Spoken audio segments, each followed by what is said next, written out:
Donald Trump's position, his opposition to the Clean Power Plan. Okay?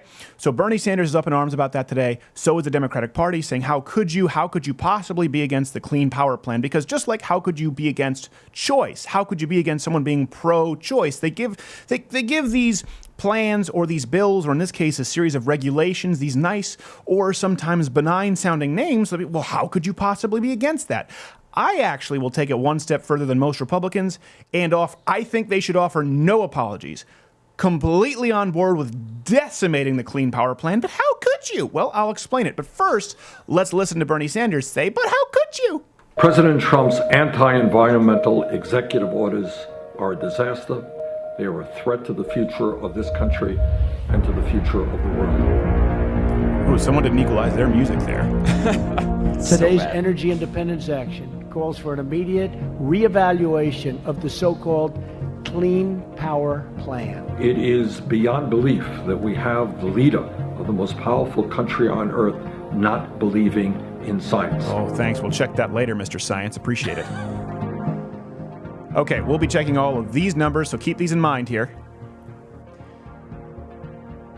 Here we go, dramatic music. Sounds like Terminator. 1,700 heart attacks per year would have been avoided. Oh, where'd you get those numbers? 90,000 asthma attacks. That sounds good.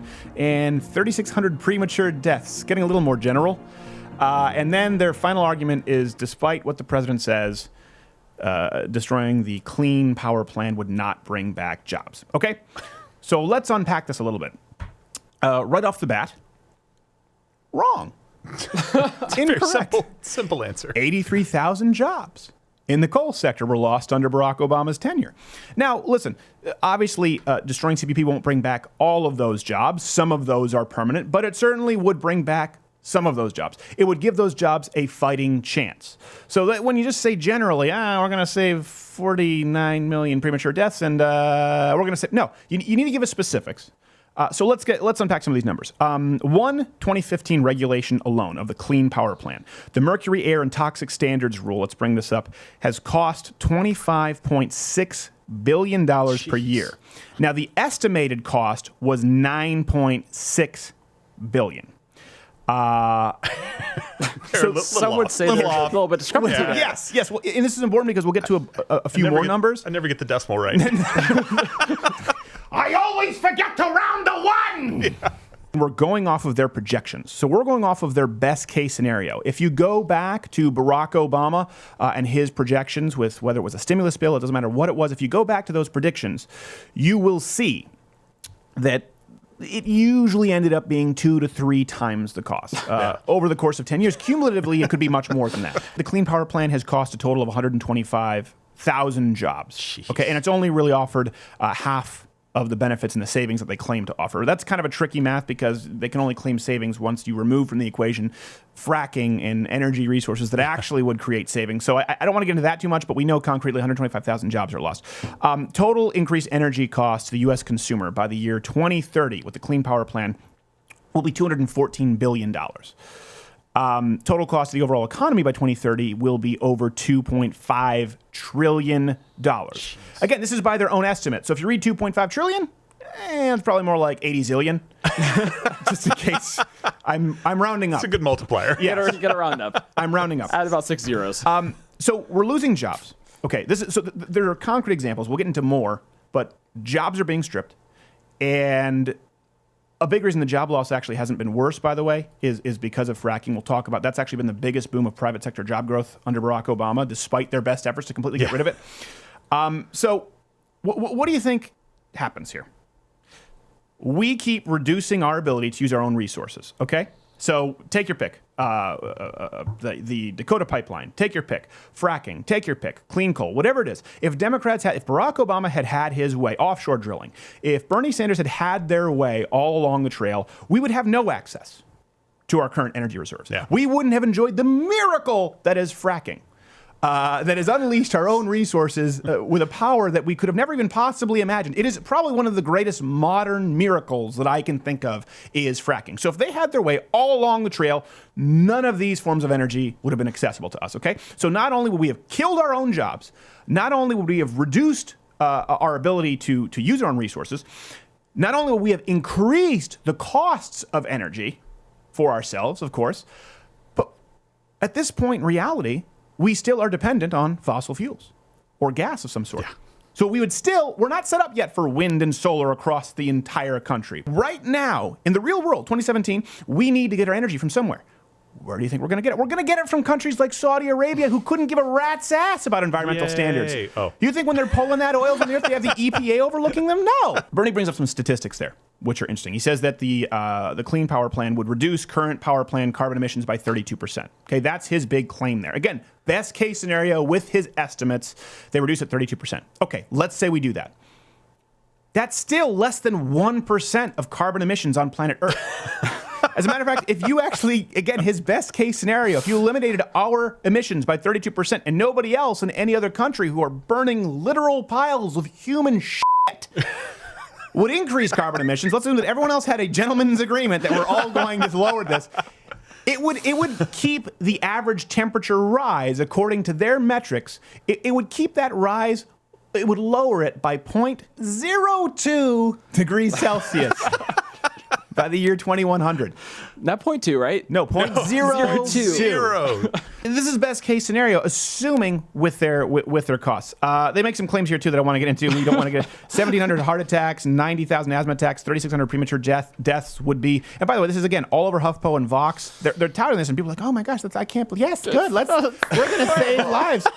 I was not able to find any actual resources from this, except I think they took it from the same document from the EPA that also, this reliable document, claims that your tummy troubles are caused by irregular weather patterns. Yeah. So again, this is the idea where they mock conservatives where you say, well, listen, when you're talking about climate change funding, almost everything can just be tossed under that umbrella. That's not true. It's science. And then literally you'll spend billions of dollars on a study that says he has diarrhea because of global warming. That's right. That's terrorists. Global warming. Yeah. Could you like, is that funded by Big Imodium? No. It's actually just funded by a bill.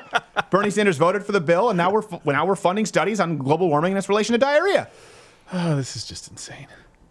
Not good enough, America. So, finally, this is something else that I find out. She slams Donald Trump. Bernie Sanders slams Donald Trump for being anti-science. Big words from a man whose party platform and original home state believe in 31 genders. He hates science! That penis is a figment of your imagination. If only there were some kind of a crystal ball If only. that we could look to, a beacon of modern clean energy, and what the results were.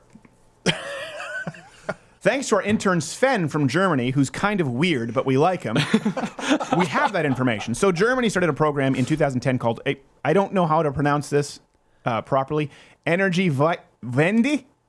Energiewende? Vend. Vend? W is a V. Okay. Energiewende in 2010. Bring up the overlay. People can read it so they know what they're talking about. So this is where they installed a bunch of solar panels, turbines. They tried to do away with nuclear energy. Germany used a lot of nuclear energy. As a matter of fact, in Europe, nuclear energy has been used much more than in the United States, and it's kind of not a big thing. Fukushima, and got a little gun shy. Ouch. So turbines and solar panels. Here's the problem. It's not always sunny in Germany. Nor windy. And I will openly express my ignorance here. I don't know about you, but I have a lot of friends who use solar panels on their houses up north, and they charge up a battery, and then the battery, obviously powers the generator, and so they can store solar energy. I assumed that if we were planning on making the bedrock of our future energy policy solar and wind, I assumed that we had the ability to do that on a large scale. Turns out I was wrong. No. I gave them the benefit of the doubt. Like, well, I guess solar and wind. I was like, at first I thought, well, there's no way that could work. And then I saw a generator that worked in somebody's tiny house where he took an old shipping crate from a freighter and said, I'm going to turn this into a house with a solar panel. I thought, well, if we can do it there, we can certainly do it on a grand scale for a country. Turns out that's not true. Never mind backing up 10 years before that, where you have to mine this stuff to make it. Yeah. That takes a lot of coal energy. It takes a lot of energy Yes, it to create does. these solar panels. So there's just no way to store it. This is the reality. A lot of people assume that. I did for a period of time. There is no way to store it. So what happened in Germany? Well, you go through periods where there's not nearly enough energy, right? So everyone has to conserve it. It's kind of like California with the droughts. There's no sun, there's no wind. You're kind of screwed. And then there were periods where there would be so much sun and wind that they were wasting energy. They had a surplus. Their power grids couldn't handle it. So they would literally sell their energy in Germany at a negative price. They were paying you, please, charge your iPads, put Netflix on nonstop, put it on your TV, just leave it. The damn play next. I'm still watching button. It's not impossible. You have to click I'm still watching like every half hour. That has been a stick in our craw in Germany for so long. And we would have gotten away with it too, Netflix. So they had to sell energy for a negative price, and on its worst day, it could cost up to 20 million euros a day for them to try and pay people to take their energy. So you go through droughts, and then you go through these surpluses that you can't handle.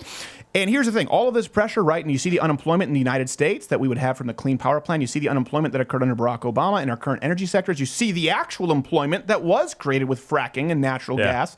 And despite Barack Obama's best efforts, the labor participation force rate would be far, far lower if it weren't almost exclusively for fracking. What did we get in Germany? Well, actually, all of this led to Germany in 2015 increasing carbon emissions. Let's recap this, okay? We're going to lose hundreds of thousands of jobs, potentially millions of jobs. Best projected deficits and increased spending are in the many, many trillions. Again, probably the tens of trillions. Completely unreliable energy that cannot be harnessed in times of drought. It will increase our dependency on foreign oil and foreign forms of energy, period. And at the end of the day, if we don't hit our best possible scenario of decreasing the average temperature rise over 100 years by 0.02 degrees Celsius, we might actually increase carbon emissions. So, yes, I say to you, zero apologies. I support not just Donald Trump, but anyone who wants to do away with the absolute hoax that is the Clean Power Plan. Thank you, Germany, for screwing up so that we don't have to. If you like this video, subscribe by clicking the subscribe button. It's in a circle now. It used to be a square, which most buttons aren't squares. Unless it's on a phone. There's square buttons on phones, but most buttons are circles. You understand what I'm talking about. Or watch the recommended video, which is popping up in a box, or subscribe at louderwithcrowder.com/mugclub. Join the Mug Club so you can get the daily show. And that means that you are not beholden to the YouTube censoring overlords. So let's be honest. You like being there where you are, under their thumb. Power bottom you.